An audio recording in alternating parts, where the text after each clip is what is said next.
Hepimizin malumu, sizin de sorduğunuz gibi her yıl 1-7 Ekim tarihlerinde camiler ve din görevliler haftası olarak kutlanıyor başkanlığımızca. Tabii bu 1-7 Ekim tarihleri arasındaki bu önemli zamanın seçilmesinin mühim sebepleri var. Bunlardan bazılarını söyleyecek olursak, tabii cemaatimiz 365 gün camiye gidiyor. Din görevlilerimiz görevinin başında. Lakin senede bir hafta da olsa aslında bize hizmet eden, bizim sadece namaz kıldığımız değil ama doğumumuzdan ölümümüze kadar bizim toplumumuza hizmet eden din görevlilerimizin hatırlanması, onlara en azından bir hafta da olsa bir yoğunlaşıp haftalarının tebrik edilmesi noktasında, bizim sene boyunca kullandığımız ibadethanelerin bizim hayatımızdaki önemini anlama noktasında bu haftanın değerlendirilmesi başkanlığımızca uygun görülüyor her yıl. Dolayısıyla bu hafta münasebetiyle pek çok faaliyetler yapılıyor. Konferanslar, seminerler, gençlerimizi bilgilendirme toplantıları olsun, bayanlara yönelik programlar olsun. Tabii bu konuda diğer kurumlarımızdan, vatandaşlarımızdan da tebrikler alıyoruz. Bizim bu haftamızı tebrik edenler oluyor. Dolayısıyla aslında bizim camilerimizin hayatımızdaki rolü noktasında konuşmak gerekirse, bizim hayatımızın her alanında camiler, kişinin doğumundan ölümüne kadar görmüş olduğu o din görevlisinin görev yaptığı, aslında her lazım olduğunda tabiri caizse elinin altında bulunan, vatandaşımıza hizmet etmeyi aynı zamanda hakka hizmet olarak gören din görevlilerimizin bu noktada hizmetleri yadsınamaz. Her daim vatandaşlarımızın hizmetindeyiz Diyanet İşleri Başkanlığımız olarak. Bu sebepledir ki en azından vatandaşlarımız bir hocamızı gördüklerinde bu haftaları tebrik etsinler. Kendilerinin için önemli olduğunu bir hatırlatsınlar. Bu hafta hiç olmazsa vakit namazlarına vakit buldukça gidebilsinler. Ve aynı zamanda o caminin o havasını cuma dışında da gitmeyen kardeşlerimiz bir teneffüs etsinler. Çünkü insanın belki de maneviyatına yaşadığı zaman anlayabileceği bir şey söyleyeyim. Cami kokusu farklı bir yerdir. Belki sığınabileceği, derdini dökebileceği, Rabbine yöneleceği, onun huzurunda olacağı bir mekan. Dolayısıyla Beytullah denilen Kabe'nin birer şubesi gibidir camiler. Bu yönüyledir ki bu yılki temamız, başkanlığımız tarafından belirlenen temada zaten Hazreti Peygamber, cami ve namazdır. Camiler ve Din Görevlileri Haftası'nın teması. Bu yönüyle namaz denilen ibadetimize de bizim aslında toplum olarak biraz daha yönelmemiz, biraz daha önemini, hikmetini anlamamız gerekiyor. Bunları tabii vatandaşlarımıza, evlatlarımıza sene boyunca anlatacağız biz. Çünkü bu senenin özel bir durumu da var.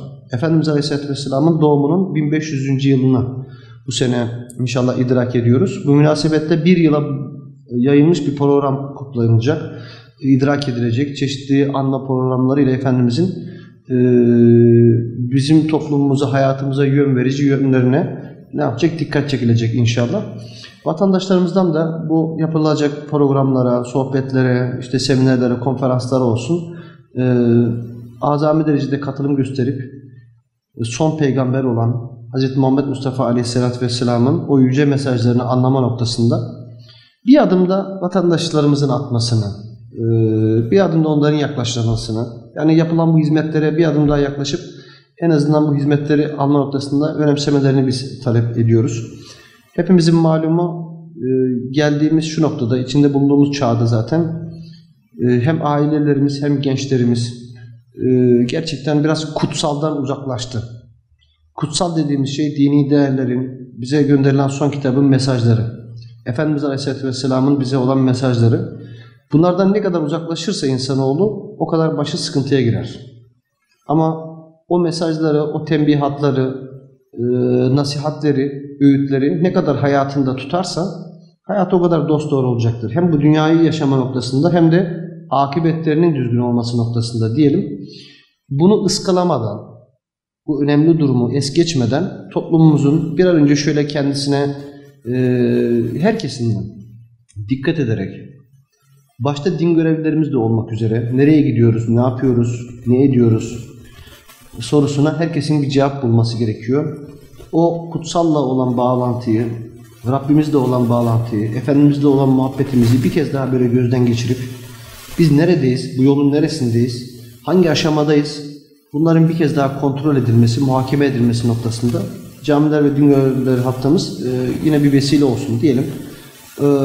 Bu gayret ve temennilerle ben bütün din görevlilerimizin, bütün çalışanlarımızın, halkımıza hizmet eden bütün camiamızdaki din görevlilerimizin Din Görevliler Haftası'nı tebrik ediyorum. Cami gönlünde sertac etmiş olan, her daim gönlü mescitlerde olan, mescide gitmek olan, camide olan bütün kardeşlerimizin de bu haftasını tebrik ediyorum.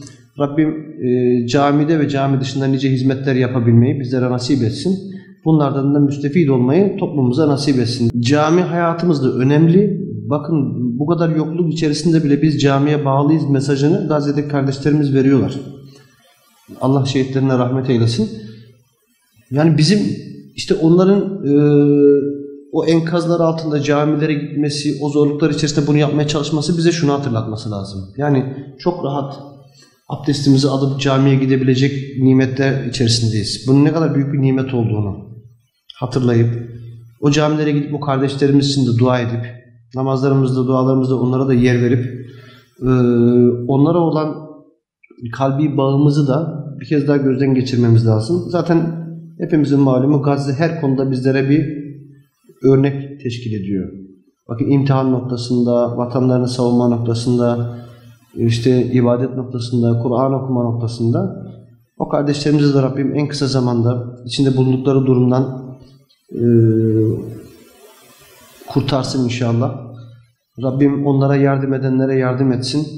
Daha iyi zamanlarda, günlerde inşallah mescitlerine gidebilmeyi kardeşlerimize de nasip etsin diyorum.